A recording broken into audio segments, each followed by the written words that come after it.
హిందూ బంధువులకు అందరికీ జై శ్రీరామ్.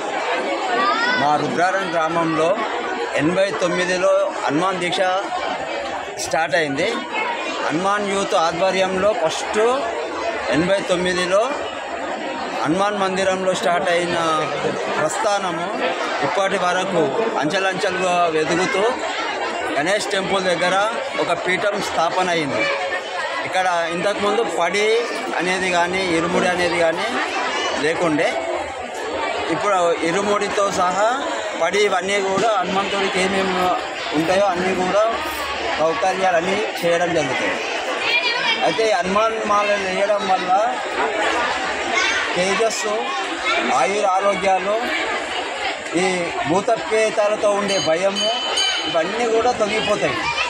ఆంజనేయుడి మాల వేయడం వల్ల సీతారాముల యొక్క అనుగ్రహము ప్రతి ఒక్కరికి కలుగుతుందన్నమాట. అయితే ఈ హనుమాన్ దీక్షను మేము వేయడం కూడా ఏదో మా కుటుంబాలు బాగుండాలని కానీ మా కోసమని కాదు. ఈ దేశం ఎప్పుడు కూడా సస్యశ్యామలంగా ఉండాలి, సుభిక్షంగా ఉండాలనే ఉద్దేశంతో లోక కళ్యాణార్థం ఈ మాల వేయడం జరుగుతుంది. లోక కళ్యాణార్థమే యజ్ఞం కానీ ఈ పడి కానీ ఆంజనేయ స్వామి పూజ కానీ చేయడం జరుగుతుంది. కాబట్టి ప్రతి గ్రామంలో కూడా హనుమాన్ దీక్షలు చేయాలని, ఇంకా పై కూడా మా సహకారం కూడా ప్రతి ఒక్కరికి ఉంటుంది. అలా హనుమాన్ దీక్షలు వేసే వాళ్ళకు కూడా మేము సహకరిస్తామని చెప్తున్నాం. జై శ్రీరామ్. ఎన్ని సంవత్సరాలు చేస్తున్నారు స్వామి? మా దగ్గర వచ్చేసి ఫస్ట్ ఇక్కడ 11 మందితో స్టార్ట్ అయింది. 89లో 11 మందితో స్టార్ట్ అయింది.